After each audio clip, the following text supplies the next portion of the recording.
प्रिय विद्यार्थियों, आज राजनीतिक भूगोल के अंतर्गत हम प्रादेशिक सागर एवं समुद्री सीमाओं विषय पर चर्चा करेंगे। देखिए, प्रादेशिक या क्षेत्रीय सागर संबंधी संकल्पना, इस पर एक परीक्षा में कभी भी प्रश्न पूछ लिया जाता है। तो क्या है प्रादेशिक सागर या क्षेत्रीय सागर संबंधी संकल्पना? तो आज हम इस पर विस्तार से चर्चा करेंगे। देखिए, विश्व में कुल 44 राज्य हैं जो पूर्णतः स्थल से घिरे हुए हैं। इनके पास समुद्र तट नहीं है एवं इस प्रकार इनकी समुद्र तक पहुंच नहीं है। विश्व के शेष राज्यों की सीमाओं का कुछ भाग सागर या महासागर द्वारा निर्मित किया जाता है। इनमें United kingdom, Japan, Indonesia, Philippines, Madagascar, Australia, New Zealand आदि ऐसे राज्य हैं जो पूर्णतः सागर से घिरे हुए हैं। इसी के विपरीत रूस, संयुक्त राज्य अमेरिका एवं कनाडा ऐसे वृहद राज्यों की तट रेखा की लंबाई काफ़ी अधिक है एवं उनकी पहुंच कई सागरों तक है। दूसरी तरफ जायरे, इराक एवं जॉर्डन जैसे राज्य हैं जिनके पास समुद्र तट की लंबाई केवल कुछ किलोमीटर तक ही है। ये सभी राज्य समुद्री सीमाओं से घिरे हुए हैं जो स्थलीय सीमाओं से भिन्न राज्य के सागरीय क्षेत्र विस्तार को प्रदर्शित करते हैं।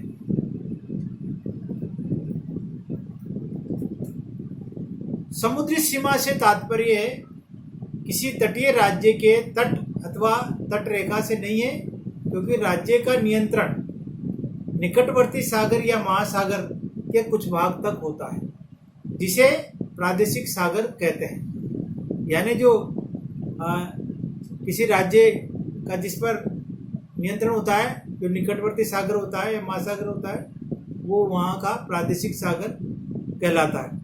इसकी तटीय स्थिति से कुछ दूरी पर राज्य के प्रादेशिक जल क्षेत्र के बाहरी भाग तक इसकी सीमा होती है।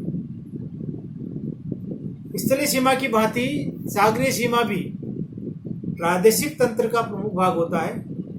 ऐसी सीमाएं अंतर्राष्ट्रीय न होकर राष्ट्रीय होती है। ये एक राज्य को दूसरे राज्य से पृथक नहीं करती है, क्योंकि समुद्र तट से पूरे विस्तृत सागरीय क्षेत्र होता है जो अब प्रतिरोधात्मक न होकर संयोजक का कार्य करता है। इसलिए ये कहा जाता है कि सागर तटीय राज्य विश्व के सभी राज्यों के सम्मुख स्थित होता है। जहाँ तक सागरीय सीमाओं का प्रश्न है, ये कभी भी केवल तट रेखाओं के सहारे नहीं निर्मित की जाती है, बल्कि ये तट से कुछ दूरी पर स्थित होती है। इसका ये अभिप्राय है कि राज्य की प्रभुसत्ता केवल तट तक ही सीमित न होकर तट से कुछ दूर सागरीय भाग तक फैली होती है। अंतर्राष्ट्रीय सहमति के आधार पर यह निर्णय लिया गया है कि प्रत्येक राज्य अपने तट से 3 मील यानी 5 किलोमीटर तक के जलीय क्षेत्र का उपयोग अपने राष्ट्रीय हित में कर सकता है। इससे आगे का महासागरीय क्षेत्र अंतर्राष्ट्रीय क्षेत्र या खुला सागर होगा, जिस पर किसी भी राज्य को वाणिज्य, व्यापार, मत्स्य उद्योग, खनिज संग्रह आदि का अधिकार प्राप्त होता है। समुद्री सीमाएं भी स्थलीय सीमाओं की भांति अनेक कार्य संपादित करती है।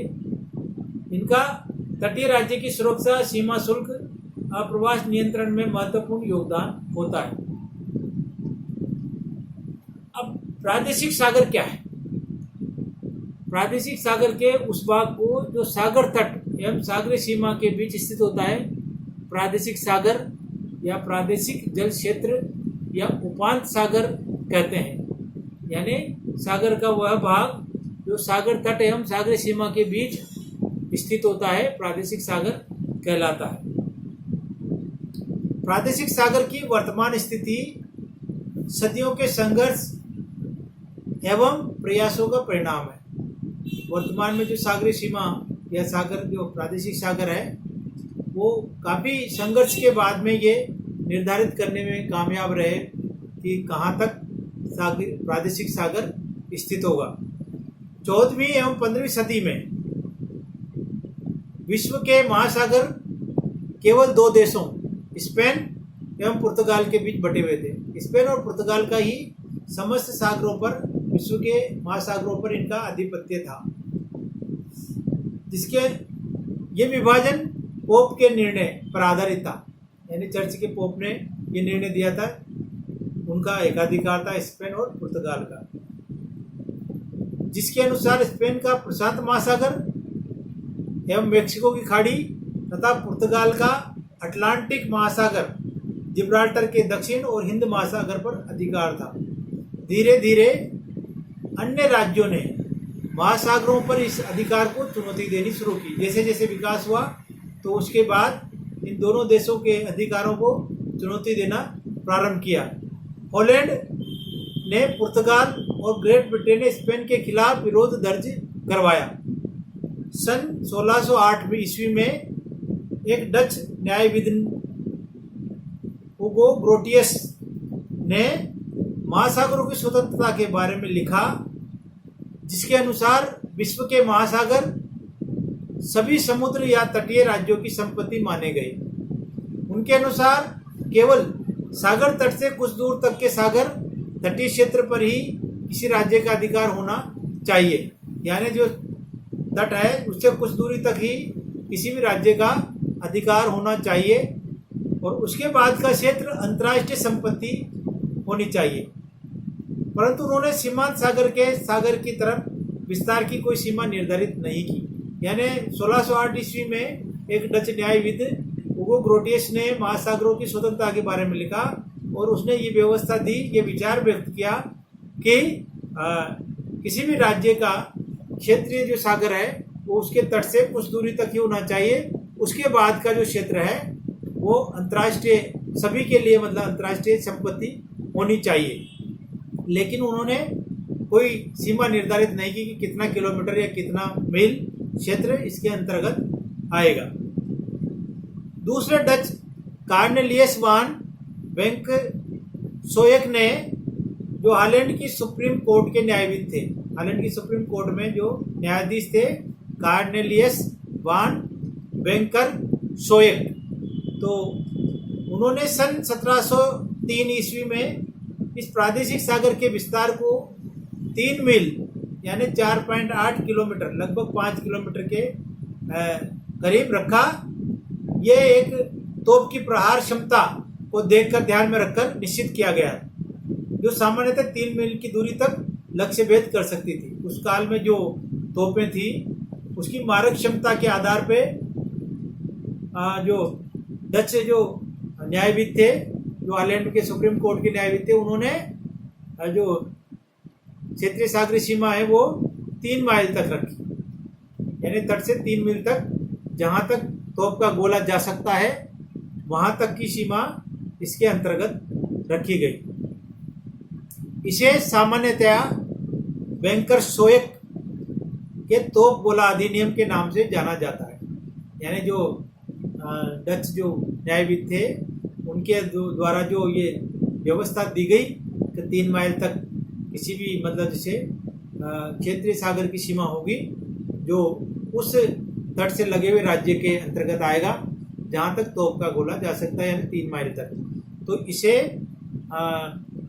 सामान्यतः बैंकर सोयक 1737 के तोप गोला अधिनियम के नाम से जाना जाता है। इस दूरी के निर्धारण में उन्होंने इस सिद्धांत का सहारा लिया कि स्थल पर अधिकार वहां तक समाप्त हो जाता है जहां तक कि अस्त्र की प्रहार क्षमता समाप्त हो जाती है। उन्होंने ये व्यवस्था दी कि ये सीमा वहां तक रहेगी जहां तक अस्त्र की प्रहार क्षमता होती है, और अस्त्र की प्रहार क्षमता समाप्त जहाँ होती है उसके बाद में वो अंतर्राष्ट्रीय क्षेत्र हो जाता है।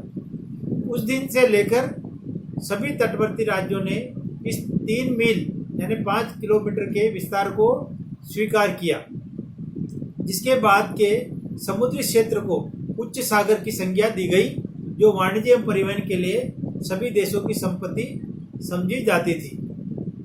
तो इस प्रकार से 1703 ईस्वी से लेकर और 1737 के बीच में जो ये व्यवस्था हुई उसको सभी देशों ने मान लिया।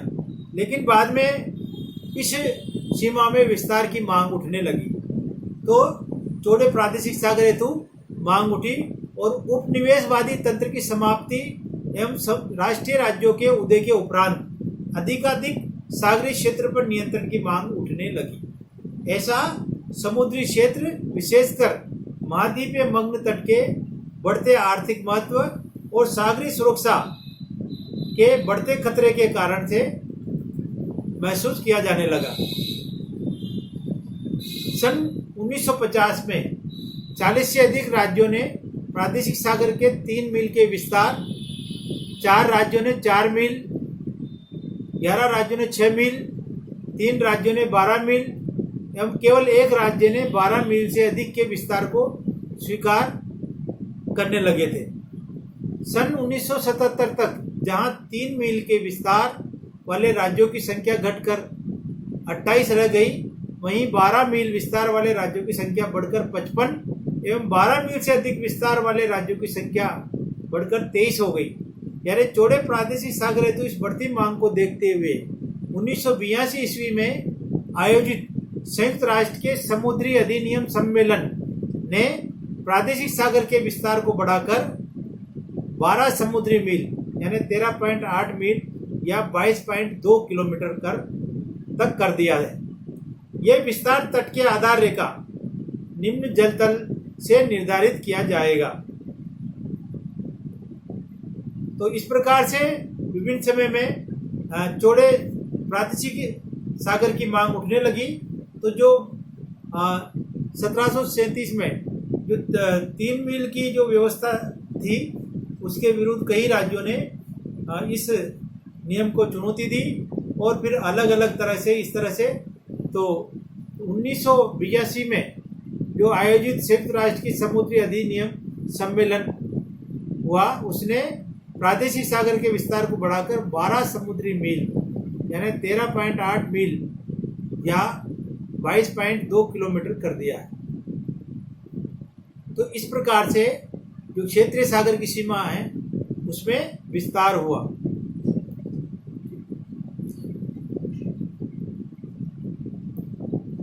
तो इस प्रकार से इस सीमा पर यानी 22.2 किलोमीटर की सीमा पर संबंधित राज्य की प्रभुसत्ता स्थापित रहेगी।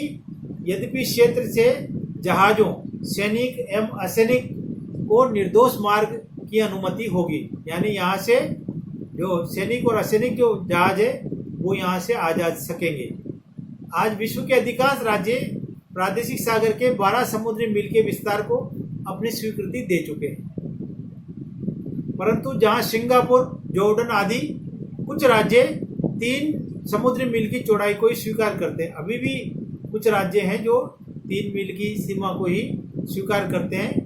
वही टोगो 30 समुद्री मील तथा लाइबेरिया, कांगो प्रजातांत्रिक गणराज्य, इक्वेडोर, सोमालिया, पेरू, बेनिन आदि 200 समुद्री मील की मांग पर अड़े हुए हैं। अभी भी ये निश्चित नहीं है और कई राज्य अभी भी इसके विस्तार को लेकर काफी मतलब से संघर्ष कर रहे हैं कि इस सीमा को और बढ़ाया जाए। सामान्यतः विश्व के करोड़ राज्य जिसकी विश्व के व्यापार और परिवहन में 80% की हिस्सेदारी है, सक्रिय प्रादेशिक सागर अथवा विस्तृत खुले सागर के पक्षधर रहे। यानी जो व्यापारिक जो राज्य हैं, जो व्यापार पर ही जिनकी अर्थव्यवस्था है, जिनका 80% से अधिक मतलब से व्यापार या पोत परिवहन में हिस्सेदारी है, वो सक्रिय प्रादेशिक सागर अथवा विस्तृत खुले सागर के पक्षधर रहे हैं। वास्तव में प्रादेशिक सागर की चौड़ाई में विस्तार से उच्च सागर का क्षेत्र संकुचित होगा, जिससे अंतर्राष्ट्रीय पोत परिवहन में कठिनाई होगी। प्रादेशिक सागर के विस्तार को 6 समुद्री मील कर देने पर जिब्राल्टर, मलक्का एवं बबेल मंडेब ऐसी जल संधियां अंतर्राष्ट्रीय पोत परिवहन के लिए अवरुद्ध हो जाएगी और प्रादेशिक सागर के विस्तार को 12 समुद्री मील करने पर 6 से 24 मील चौड़ी 100 से अधिक जल संधियां तटीय राज्यों की प्रभुसत्ता में आ जाएंगी। इससे डोवर एवं हारमुज की जल संधियां बंद हो जाएगी तथा बोथनिया की खाड़ी एवं एजियन सागर में पहुंचना मुश्किल हो जाएगा। यह एक गंभीर समस्या है। यही कारण है कि संयुक्त राष्ट्र ने समुद्री अधिनियम सम्मेलन 1982 के प्रादेशिक सागर के विस्तार को 12 समुद्री मील करने के साथ साथ अंतर्राष्ट्रीय पोत परिवहन हेतु निर्दोष मार्ग की व्यवस्था की है। तो इस प्रकार से वर्तमान में 1982 के सम्मेलन के आधार पर 12 समुद्री मील की जो सागरीय जो क्षेत्रीय सागरीय सीमा है वो निर्धारित है। इस प्रकार से ये क्षेत्रीय सागरीय और या प्रादेशिक सागरीय संकल्पना का प्रादुर्भाव हुआ और इस प्रकार से वर्तमान स्थिति में पहुंचा। आगे का लेसन आगे करेंगे।